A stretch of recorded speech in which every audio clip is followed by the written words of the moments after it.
evening. As you can see, we are out in the garden, and I don't even remember what this is, but it went to seed. So, oh, the little seeds are falling out. So I'm going to gather this seed and look back at my, golly, these seeds are tiny. I want you all to see these seed pods and seeds. Okay, so these are turnip seeds, and I have a lot of them. I just stood out there harvesting them,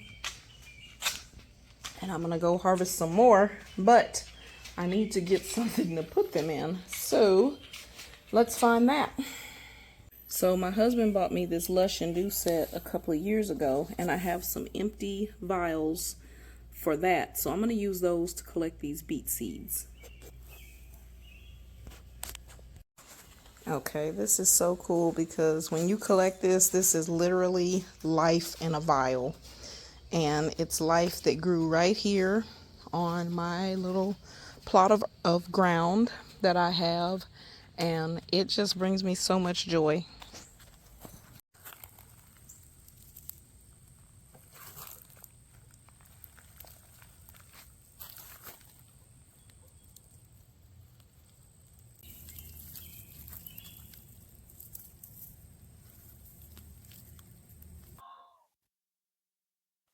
Look how beautiful.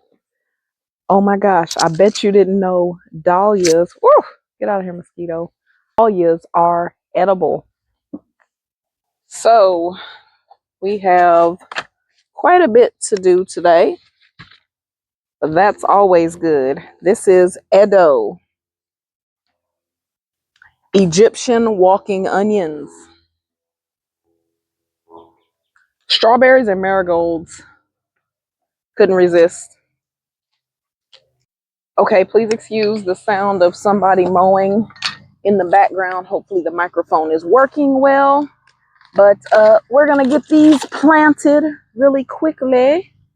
So I buy these at my local nursery, and I always have a little bit of weed seeds in them. So I'm going to pull those out. These are Egyptian walking onions, and I'm going to put them on the screen.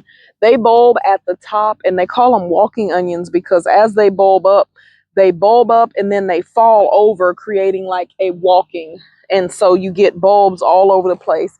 Planting onions with strawberries just repels pests. So that is why I am getting these guys planted in with some strawberries.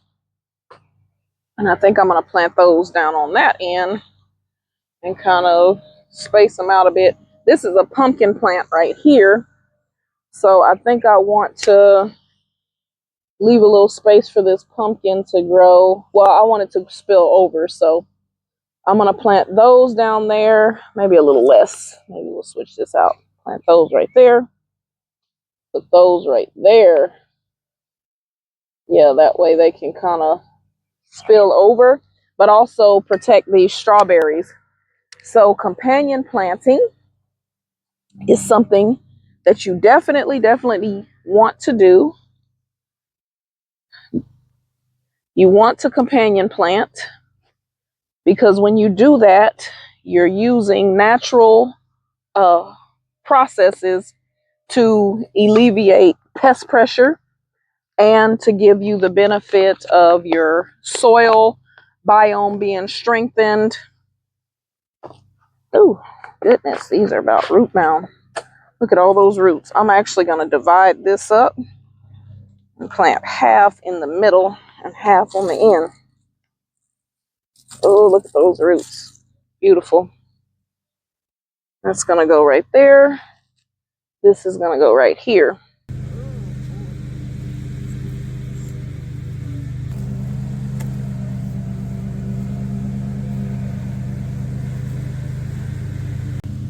Next, we're going to go ahead and get these strawberry plants planted. I have been having great success with strawberries, so I'm probably going to,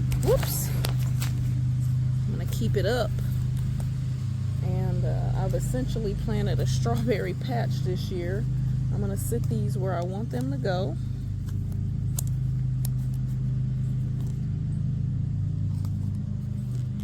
I'm planting them on this side because this side gets the most sun right now. So that just kind of works out. So I have 5. These 2 little ones can go with those beans in the back.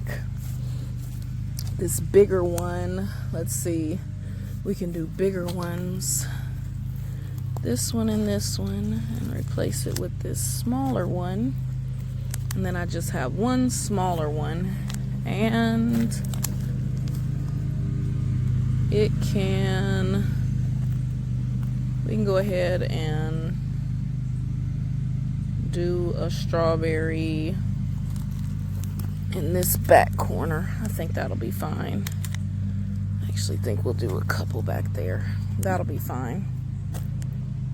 Yeah, I think that. So these are Ozark Beauty strawberries, and these are just an ever-bearing strawberry. And what is meant by ever-bearing is these are just going to bear continually all spring and summer long.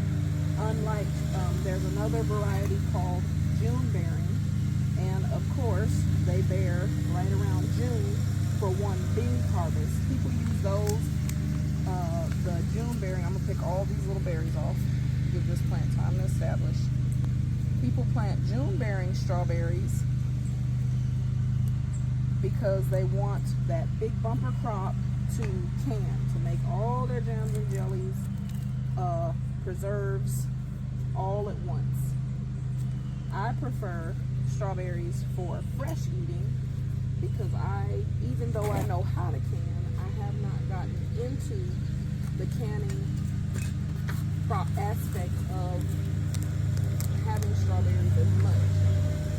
So for me and my family, fresh eating works. But for you and your family, maybe you want to preserve your own jams and jellies. So it would be more advantageous for you to get June bearing strawberries.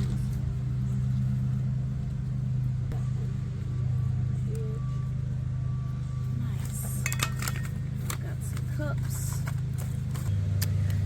So if you hear me say, excuse the tripod nub, that's this. But we have added into the strawberry patch, and we've added more walking onions just to deter pests. I find they don't really deter the snails and slugs, but other pests they do a great job of deterring. And look at there, strawberry. Let me get that because that'll be my snack later. This 10-foot raised garden bed is by Vego, and I absolutely love it. I have not yet used it to its full capacity, but I intend to. Starting with today, I'd like to plant some dahlias. Dahlias are edible. The flowers, even I believe the tubers are edible, and if not, I'll put it on the screen. But I don't know that I would eat many of these unless I have a whole bunch of them. Marigolds are also an edible flower. So anything I plant in my garden beds is edible, with the exception of on the other side, I planted some flowers and they are not edible, but I know that, and they're just in the garlic bed. But anything in these upper beds with my tomatoes and anything else is edible, because I want my children and people who visit to just be able to come out and browse freely. So in this bed I have strawberries, cilantro, basil, Blue Lake bush beans. On the other end I have some beans that I purchased from Japan, and I'm not sure what they're called. And then in the front, I know you are not, it is a no-no to plant peppers with strawberries, but okay, I'm gonna repeat that. So I planted my poblano peppers next to strawberries.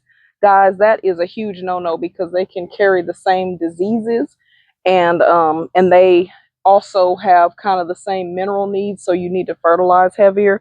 But I fertilize in the summer with fish emulsion, so I don't think it'll be a problem. And also these pepper plants are not going to be here full time while the strawberries will. But also my soil has a fungus called a dog vomit fungus, and it looks like dog vomit, and I hate it, and I've been scooping it out. But for me to transplant these peppers into another bed would risk contaminating another bed. Okay, so what I want to do is organize these flowers into beds. I'm not sure if these are going to get tall or short. If they get tall, they're going to have to go up front. And then the marigolds I'm going to use as border flowers, hoping that these aren't the tall variety, but these are the variety that stay short. Now, if they get tall, I'm going to have to uproot them, but I'm thinking I'm going to plant them along the front here. And I really only wanted the reds to go with these beautiful dahlias. So the orange I'm not going to plant, even though I'm going to be lopsided here. Oop. And I'm just going to plant these with these beans. And I only have 2 beans here, so this is fine. I don't regret planting these marigolds in the front. I hope these are the kind that stay short. I had a kind last year and they got tall and beautiful. I mean, they were about 30 inches tall or a meter tall, and they were so beautiful. But I'm hoping that that these don't get that tall. Yes, I went ahead.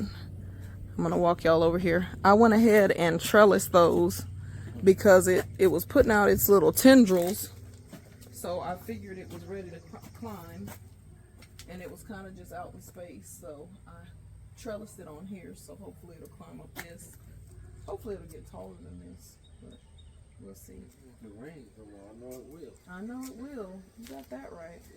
All right, let's get these dahlias in, guys. I got to working, as I often do out here. This is gonna have to go deep.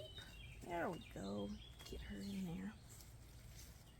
I got to working and just blew right through these tasks. This is so beautiful. Oh, I love how that looks. Now, with this bed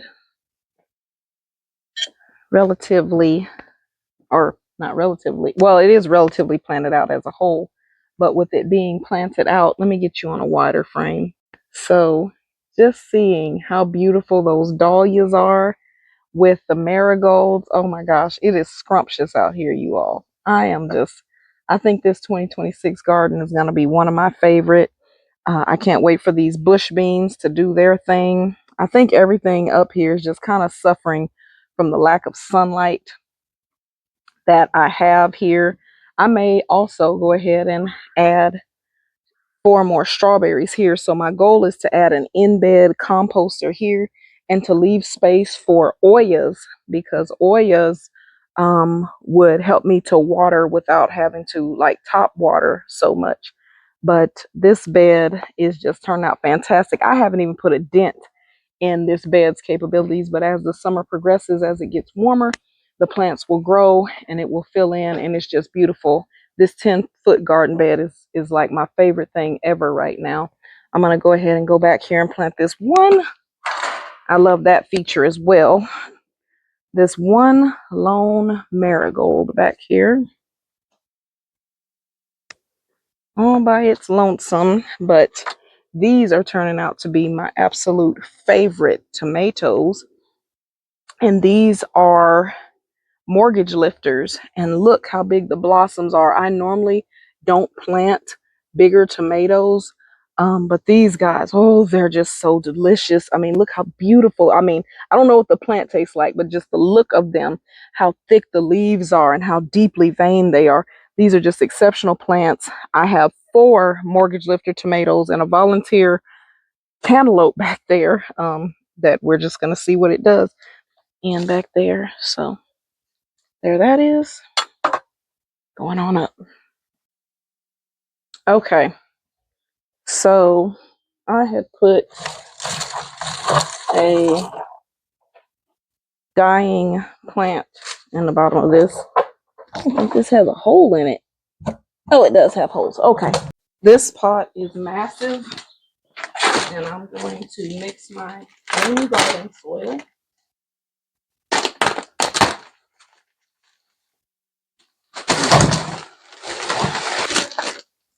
Wood mulch in it. I don't want it to drain crazy fast.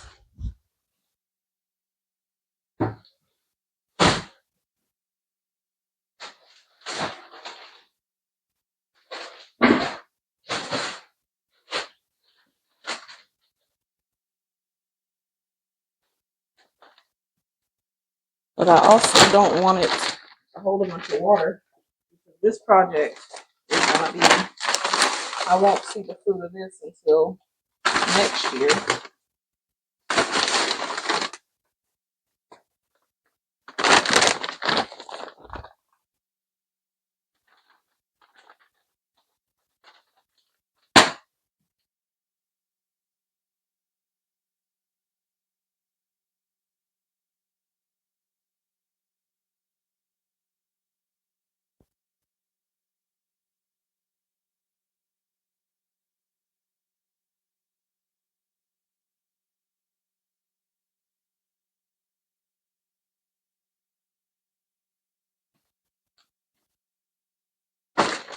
Okay. Herb is swelled up.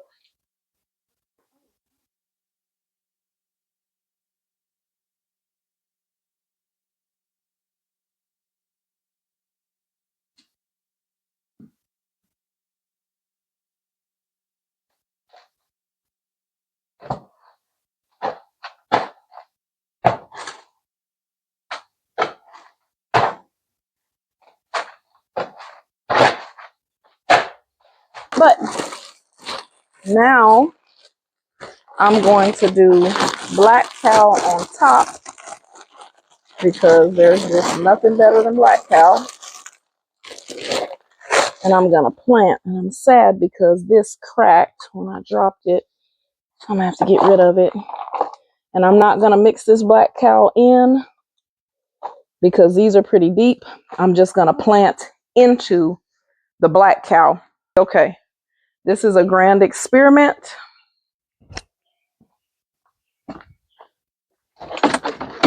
Because I've never had Edo, but let's go ahead and talk about the benefits of Edo.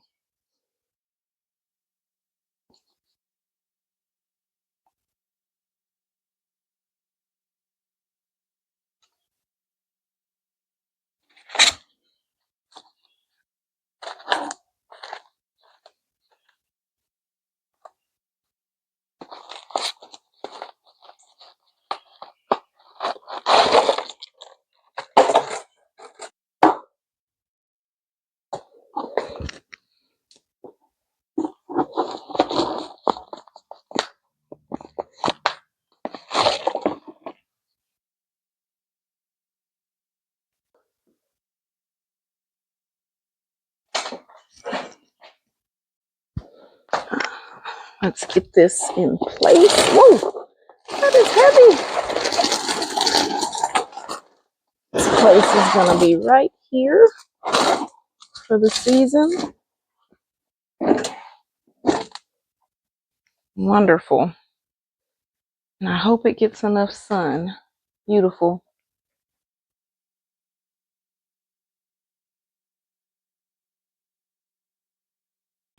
I am absolutely thrilled with, oh, look at there. We still have work to do. Okay, y'all, it's later in the evening, and the final thing we're going to do is harvest these elephant garlic bulbs. Oh my goodness. Wow. Look at this soil, first of all. Look at that. Ooh. Wow. It's already got little bulbettes right here. So I'm going to leave those in the soil. Oh, that was a terrible sound. Look at that. Goodness gracious. Look at my fist and look at this elephant garlic. Wow.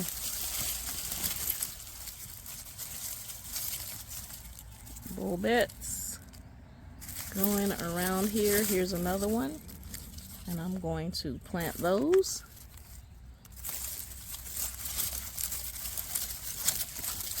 Goodness gracious.